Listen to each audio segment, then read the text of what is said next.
Now one more entity I'm going to add. The entity says it is department. So you need to say department, and the various attributes which belong to that particular department are department number and department number, and we can just see the X line which joins, and we have to place one more attribute called department name. Department name,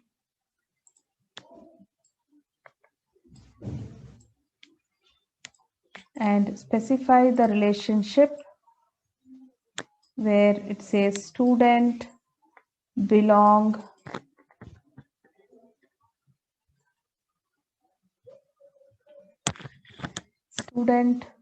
to department. So set the relationship within the particular department and student. We need to set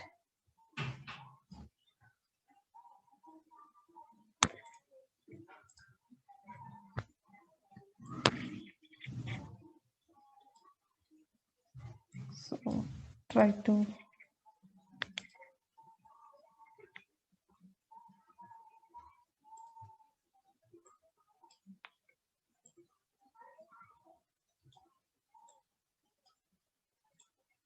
so student belongs to department. So he belongs to department, and your connectivity between the student is belonging to the department. Student is registered to course.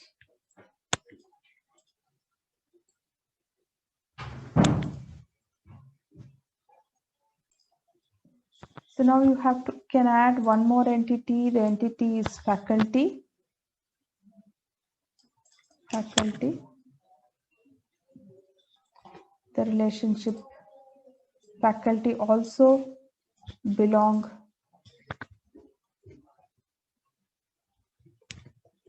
to department. So set the relationship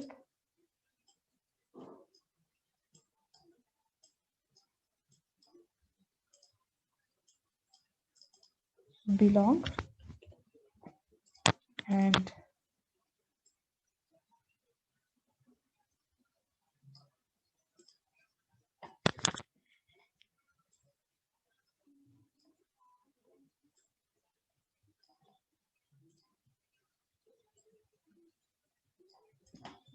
so faculty belong to department. The attributes are faculty ID,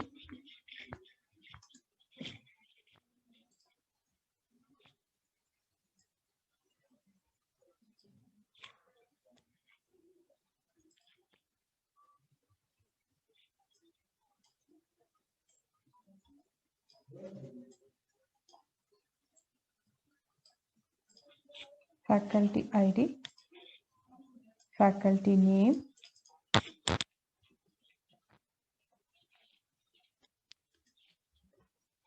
faculty name, and you can take date of join.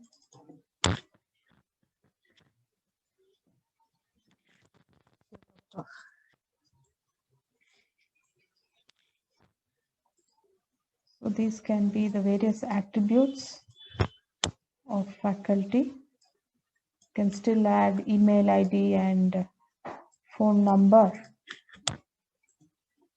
into for the attributes.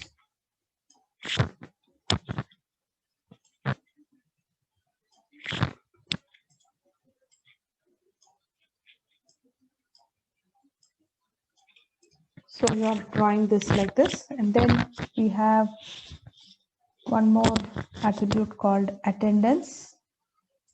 So faculty is going to maintain attendance.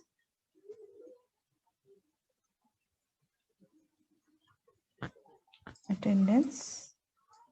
So faculty maintain attendance or mark attendance, maintain attendance.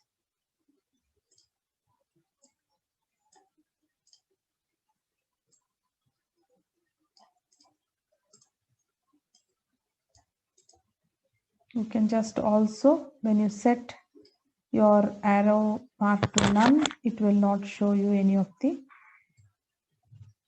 arrow marks, and you need to just drag and place it. So the attributes are your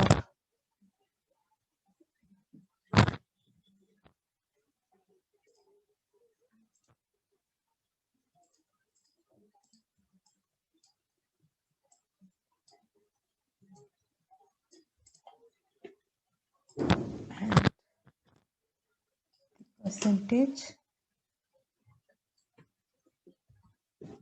Okay, it all depends whatever attributes you're going to add to your entity. You can specify the specific entity, specific attributes for the specific entity.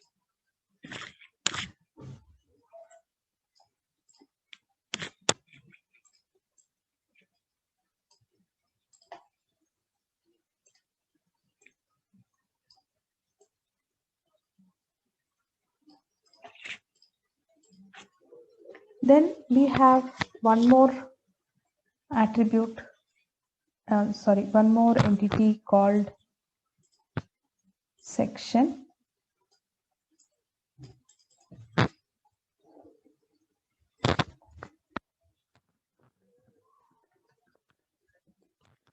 So we can say department has the various sections which we can specify.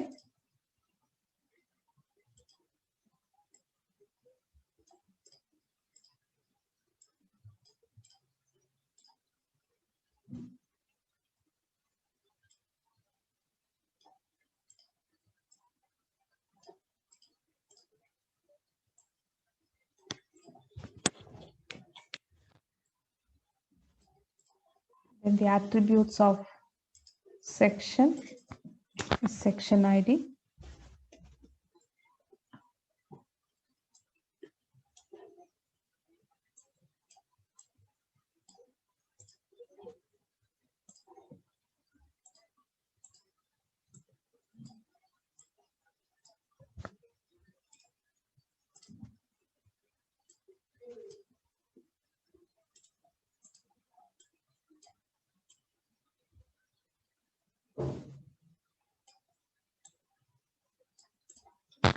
Then you have the section name.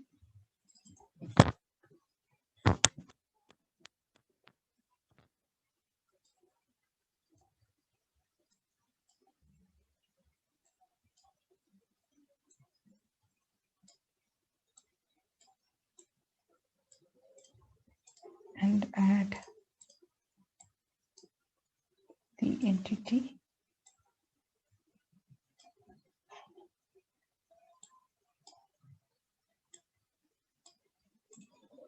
So we can say that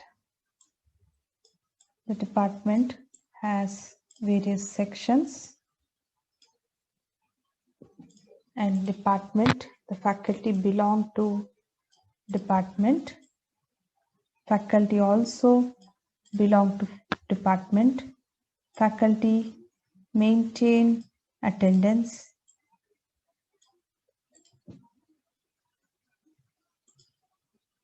So need to set the various attributes, align it accordingly.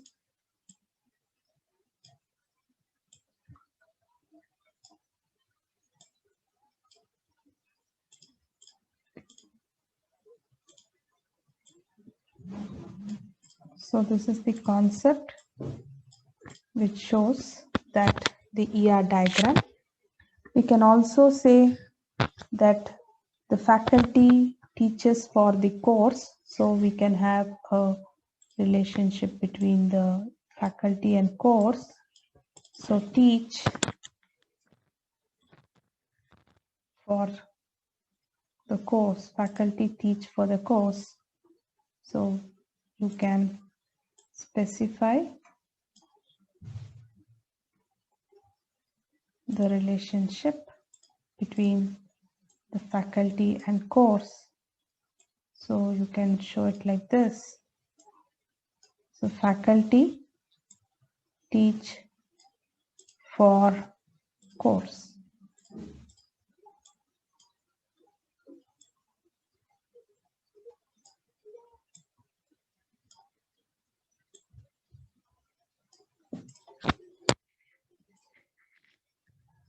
Faculty teach for course.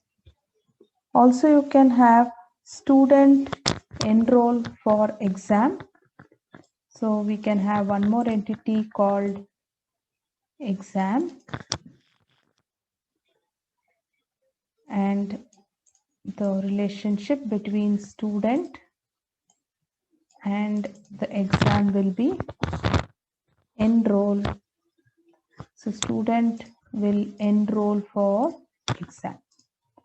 So this is how we show the relationship between the various entities and the various attributes which are related to the particular entity are being specified. So let us add the attributes for exam, like the date of exam conducted, and we can also specify the date and course ID and the specific information of.